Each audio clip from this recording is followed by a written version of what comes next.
এক ভাই প্রশ্ন করেছেন, খতম তারাবি ও সূরা তারাবির বিনিময়ে টাকা নেওয়া দেওয়ার বিধান কি?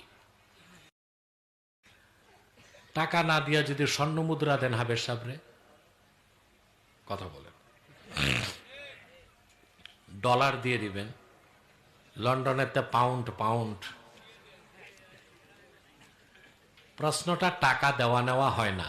প্রশ্ন হচ্ছে যে খতম তারাবির পর ইমামকে উজরাত দেওয়া যাবে কিনা। তারাবির পর ইমামকে উজরত দেওয়া জায়েজ নাই। এখন প্রশ্ন হচ্ছে উজরত কি? উজরত বা পারিশ্রমিকের দুইটা শর্ত, যা কামাল ইবনুল হুমাম রহমতুল্লাহ হেদায়ার আরবি সরা ফাথুল কাদিরে উল্লেখ করছেন। এটা ইমাম আজমের মত যে লা তাজুজুল উজরা আলা তিলাওয়াতি মুতলাকা, শুধুমাত্র কোরআন তেলাওয়াত করে পারিশ্রমিক নেওয়া জায়েজ নাই। পারিশ্রমিক নেওয়া জায়েজ নাই। এখন পারিশ্রমিক কোনটা, উজরত কি?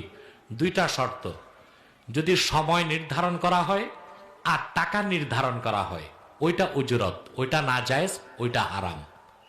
হাফেজ এসে যদি বলে যে আমি 27 রমজান পর্যন্ত নামাজ পড়াবো, আমারে 50,000 টাকা দিতে হবে, সময়ও নির্ধারণ করছে, টাকাও নির্ধারণ করছে, এটা উজরত, এটা হারাম।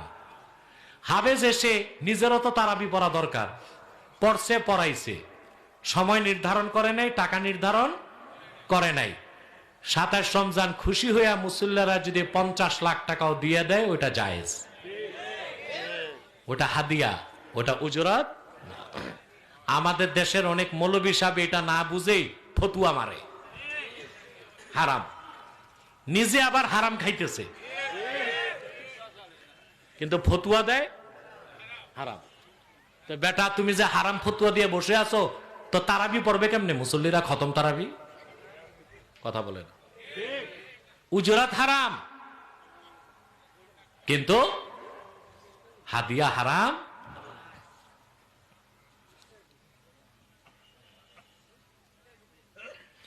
এরপর যদি হাদিয়া বা বোনাসের সুরত করে দেওয়া হয়, তাহলে 12 মাসের ইমাম ও শুধু তারাবির ইমাম দুজনের বেলায় কে বেশি হকদার, হাদিয়া না বোনাসের?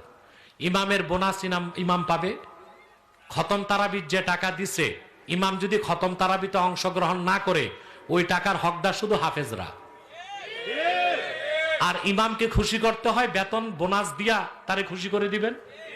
আবার অনেক জায়গায় মসজিদ কমিটি এতটা কুলাঙ্গার, কমি না, টাকা বেশি উঠছে, এই টাকা হাফেজদেরকে দেয় না, মসজিদ ফান্ডে রাখে, এটা না জায়েজ। ওটার হকদার হাফেজরা। কারা?